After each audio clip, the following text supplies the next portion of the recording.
Assalamu alaikum everyone. Welcome to my channel. Hope you all are doing well and great.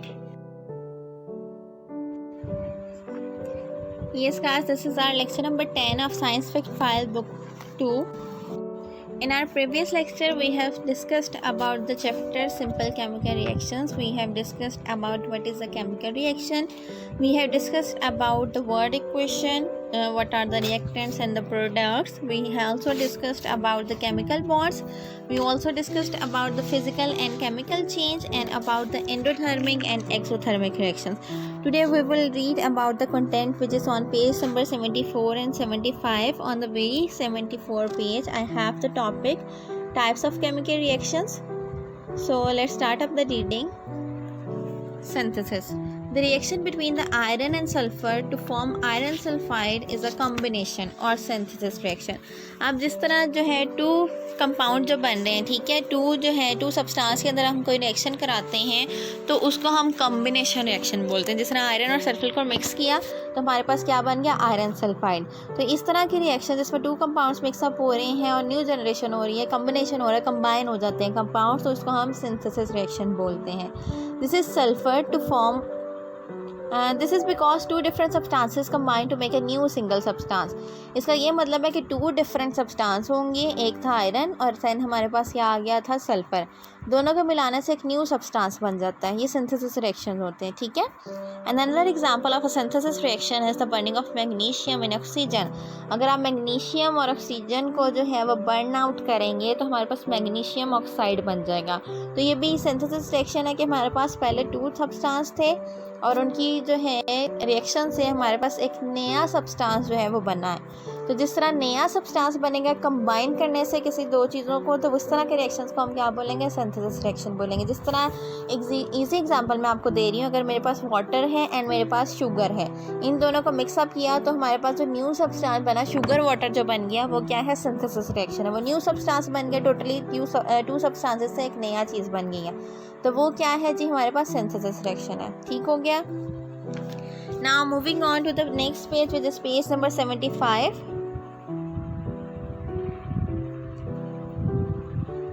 The rusting of iron is also a synthesis reaction. अब rusting of iron, जंग लगना, iron को, लोहे को जंग लग जाता है. हमने देखा है mostly in our homes as well and in a very public places के जो है जो लोहे को जंग लगता है. तो ये भी जो है सिंथेसिस रिएक्शन है.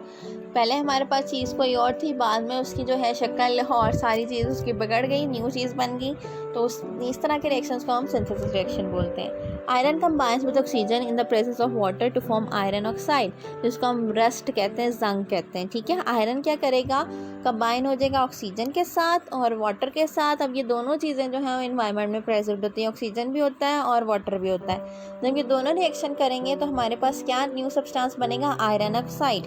तो ये भी न्यू सब्सटेंस बन रहा है. तो इस तरह के सारे रिएक्शंस को जिसमें टू मटेरियल्स कंबाइन होते हैं और एक नई चीज़ बनती है, इस तरह के रिएक्शंस को हम क्या बोलेंगे, synthesis reactions. Now moving on to the next paragraph, which is decomposition. Decomposition is the breaking up of a single compound into two or more simpler substances. अब पहले हमने जो बात की है वो सिंथेसिस रिएक्शन की है, उसमें टू सब्सटेंसेस कंबाइन होकर एक नई चीज़ बनाते हैं. अब डीकम्पोजिशन में क्या होगा, हमारे पास जो है एक चीज़ होगी और उससे हमने जो है उस टू सब्सटेंस बनाने हैं. ठीक है, फर्स्ट वन क्या था हमारे पास, सिंथेसिस, जिसमें हमारे पास टू सब्सटेंसेस थे और हमने एक नई चीज़ बनाई थी. अब जो हम बात करने जा रहे हैं वो डीकम्पोजिशन है. डीकम्पोजिशन, ठीक है, मतलब डी डिलीट से आ गया और कंपोजिशन उसकी जो बनी हुई चीज़ के बारे में चेंजिंग करना, तो डीकम्पोजिशन आ जाएगी. ठीक हो गया जी. इसमें हम टू सब्सटेंसेस जो होंगे उससे सिंगल कंपाउंड जो है, वो सिंगल कंपाउंड से टू सब्सटेंसेस जो हैं हम बनाएंगे. ठीक हो गया. Energy is needed to break bonds. अब इस तरह की चीज़ों को अगर सेपरेट करना हो तो उसके लिए एनर्जी की ज़रूरत होती है.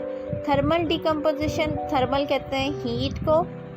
ये बेसिकली इस तरह के प्रोसेस जो होते हैं वो थर्मल में होते हैं, मीन्स के हीट वाले जो एनवायरनमेंट होगा उस तरह उसमें होंगे.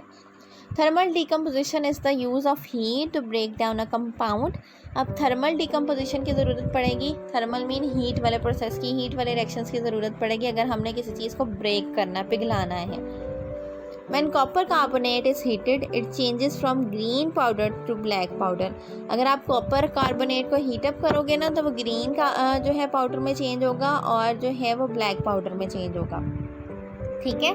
अब हमारे पास जो ग्रीन सा कलर आएगा वो कॉपर ऑक्साइड होगा. तो यहाँ और उसके बाद जो है जी हमारे पास जो ब्लैकिश कलर होगा वो क्या होगा, हमारे पास कार्बन डाइऑक्साइड. ये आप देख भी रहे हो साइड में. ठीक है, राइट साइड पे.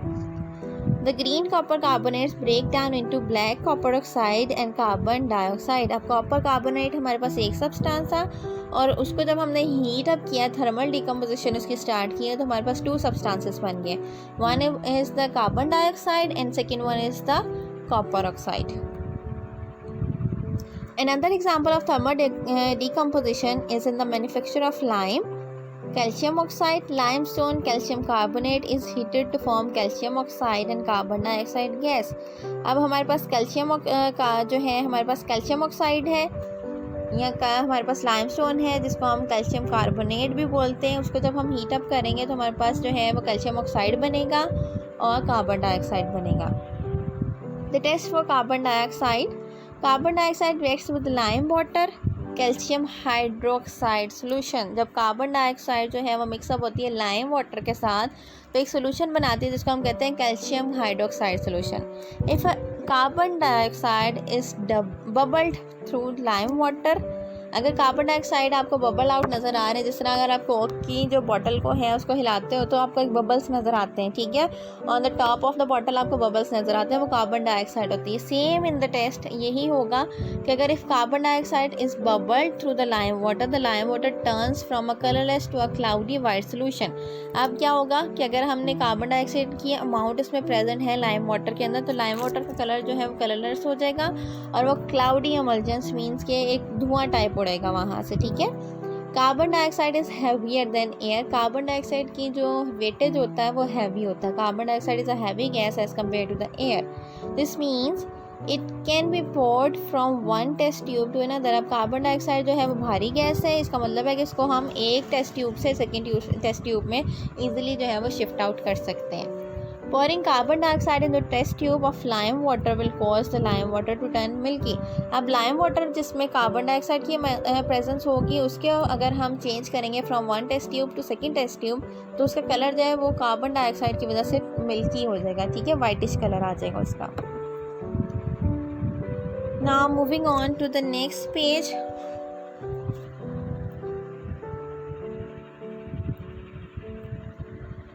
which is page number 76. सो आज के लिए हमारा इतना इनफ है. आई होप गाइस आपको जो है इसकी समझ आ गई होगी. अगर कोई भी क्वेश्चनिंग है then you can comment me in the comment section as well ताकि हम फर्दर जो है इसके बारे में डिस्कस कर लें. Till then take good care of your selves. अपना बहुत ज़्यादा ख्याल रखें, अपने पेरेंट्स का बहुत ज़्यादा ख्याल रखें, हमें दुआ में याद रखें. Stay tuned, stay healthy, stay safe. अल्लाह हाफिज़.